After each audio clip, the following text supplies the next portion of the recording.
Hi எல்லாருக்கும் happy Sunday. So after a long time ஒரு குட்டி ஷார்ட்ஸ். ஸோ இது வந்து எனக்கு 38th week of pregnancy. Scan எல்லாமே முடிஞ்சிடுச்சு. இதுக்கு மேலே எந்த ஸ்கேனும் இல்லைன்னு சொல்லிட்டாங்க. என்னோடய ஹீமோக்ளோபின் லெவலை நான் எப்படி கிராஜுவலாக இன்க்ரீஸ் பண்ணேன் அப்படின்றது தான் வந்துட்டு இந்த ஷார்ட்ஸில் ஷேர் பண்ண போகிறேன்.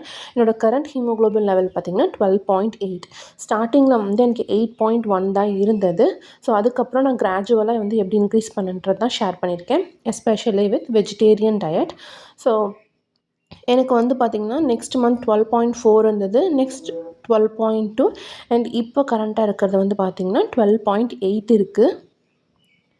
ஸோ ஹீமோக்ளோபின் இன்க்ரீஸ் பண்ணுறது தான் வந்துட்டு ப்ரெக்னென்சியில் வந்துட்டு ஒரு மெயின் பார்ட்டாக இருக்கும். பட் நான் அவ்வளோ கஷ்டப்படலாம் இல்லை, ரொம்ப ஈஸியாக இன்க்ரீஸ் பண்ணிட்டேன்.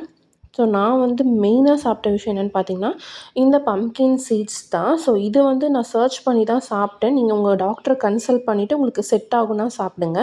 இது ட்ரை ரோஸ்டட் பம்கின், லைட்டாக சால்ட் ஆட் ஆகிருக்கு. இது வந்து 200 கிராம்ஸு. இதை சாப்பிட்ட உடனே வந்து நான் வந்து ஆரஞ்ச் ஜூஸ் இல்லைனா வந்து லெமன் ஜூஸ் எடுத்துப்பேன் அயர்ன் அப்சார்வேஷனுக்காக. ஸோ 1 டேக்கு வந்துட்டு 3 ஸ்பூன் சாப்பிடுவேன். சாப்பிட்ட உடனே லெமன் ஜூஸ் இல்லைனா ஆரஞ்ச் ஜூஸ் குடிச்சிட்டு அதுக்கப்புறம் 3 டேட்ஸ் சாப்பிட்டேன். இதை தான் நான் ரெகுலராக பண்ணிகிட்டு இருந்தேன். நான் வந்துட்டு வேறு முருங்கைக்கீரை பொரியல் அதெல்லாம் எனக்கு பண்ணுறதுக்கு டைம் இல்லை, ஒர்க் போயிட்டு இருந்ததுனால. ஸோ நான் ரெகுலராக இதை தான் பண்ணேன். இது எனக்கு வெயிட்டையும் இன்க்ரீஸ் பண்ணி கொடுத்தது.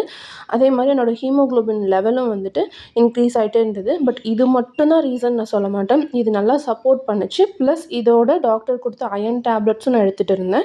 ஸோ எல்லாமே சேர்த்து ரொம்ப ஈஸியாகவே எனக்கு ஹீமோக்ளோபின் வந்து இன்க்ரீஸ் ஆகிடுச்சு கஷ்டப்படாமல். ஸோ நீங்களும் வந்துட்டு உங்கள் டாக்டரை கன்சல்ட் பண்ணிவிட்டு இது உங்களுக்கு செட் ஆகும்னா மறக்காமல் ட்ரை பண்ணி பாருங்கள். தேங்க்யூ.